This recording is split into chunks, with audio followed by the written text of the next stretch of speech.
Hai Smart Traders and Investor, kembali lagi bersama saya Kadek Mertayasa di channel Yuk Nabung Saham.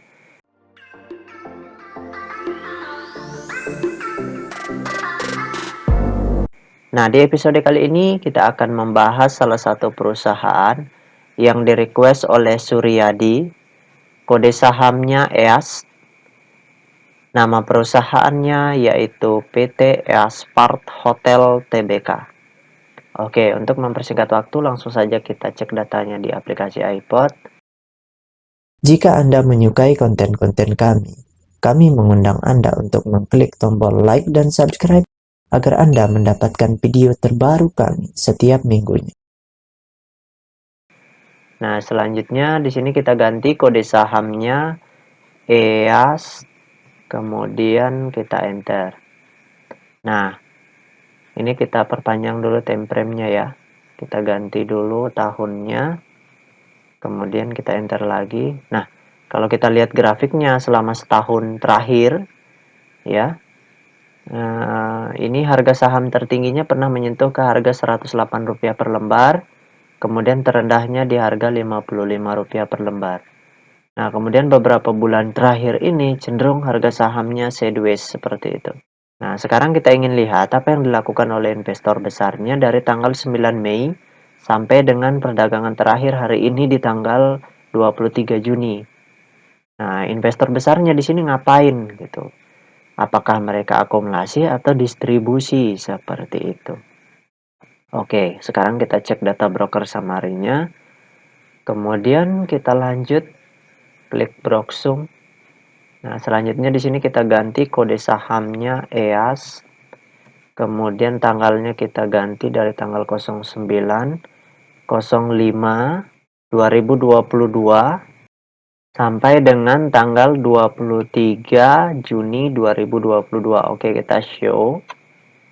Nah, berdasarkan data transaksi atau data broker summary dari perusahaan PT EAS Park Hotel Tbk ini, kalau kita hitung total lot yang dibeli dengan total lot yang dijual secara keseluruhan dengan menggunakan tools tambahan yaitu Detektor, maka dapat ditarik kesimpulan bahwasannya selama sebulan lebih terakhir ini dari tanggal 9 Mei sampai dengan tanggal 23 Juni, itu investor besarnya cenderung tidak melakukan transaksi seperti itu atau cenderung pasif. Nah, yang transaksi di sini adalah investor semi retailnya seperti itu. Jadi di sini kebanyakan investor semi retailnya. Nah, kesimpulannya di sini semi retailnya normal distribusi.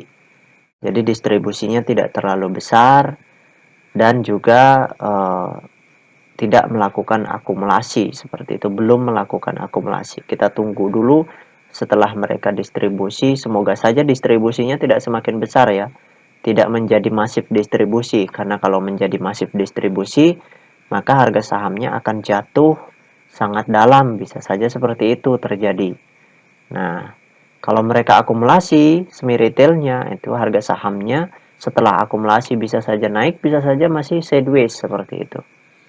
Jadi mereka yang punya supply paling besar itu punya kans mengatur lebih besar seperti itu.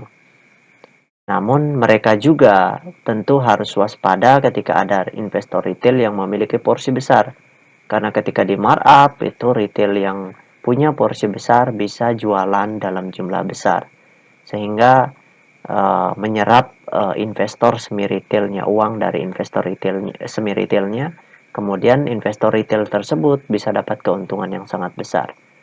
Itulah sangat penting untuk mengecek data peta kepemilikan atau data DPS untuk mengetahui hal itu seperti itu. Nah, sekarang kita tutup dulu data transaksinya atau data broker summary-nya. Nah, untuk rekan-rekan investor yang ingin bertanya, silahkan komen di kolom komentar. Nah, untuk yang ingin bergabung di grup channel Telegram kami juga silahkan klik linknya ada di kolom deskripsi. Nah, sekarang kita cek data peta kepemilikannya. Nah, berdasarkan hasil riset yang saya lakukan dengan mengumpulkan data-data dari SRO Bursa Efek Indonesia dan data-data dari sekuritas, maka dapat ditarik kesimpulan bahwasanya perusahaan PT EAS Park Hotel Tbk ini 59,4% itu sahamnya telah dicetak dalam bentuk scriptless. Nah, dari 59,4% saham yang beredar di publik, ternyata kepemilikan investor besarnya itu sebesar 17,2%. Nah, investor besarnya ini cenderung pasif seperti yang saya katakan tadi. Nah, kemudian kepemilikan investor retail di perusahaan ini juga sangat besar, sudah mencapai 32,4%. Seperti itu. Jadi ini porsi kepemilikan retail yang sudah sangat besar, makanya investor semi retailnya yang memiliki barang sisanya itu mereka cenderung waspada seperti itu, karena kebanyakan retail di perusahaan ini kalau mereka markup sangat tinggi itu mereka bisa diguyur sama retailnya yang 32% itu, seperti itu. Jadi mereka sangat berhati-hati seperti itu. Nah, kalau kita lihat dari sini, cenderung harga sahamnya sideways ya wajar karena investor semi retailnya pun distribusi dalam jumlah yang tidak terlalu besar, artinya normal distribusi. Nah, ya mudah-mudahan saja kalau saya berharap bisa harga sahamnya dijatuhkan dulu, setelah itu retail-retailnya cut loss barulah dipungut kembali, setelah itu baru di markup kembali, seperti itu.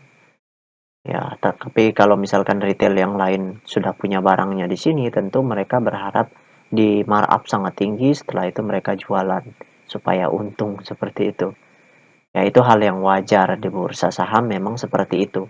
Ada yang berdoa dan berharap harganya turun, ada yang berdoa dan berharap harganya naik seperti itu. Hanya investor semi retailnya lah yang tahu pergerakan harganya selanjutnya kemana, karena mereka yang mengatur, yang menguasai supply seperti itu. Namun mereka juga perlu waspada karena ini market, jadi mereka bisa dikena aksi profit taking retail atau justru mereka yang mengendalikan psikologi retail dengan menjatuhkan harga kemudian memungut kembali saham-saham yang dijual oleh investor retail seperti itu.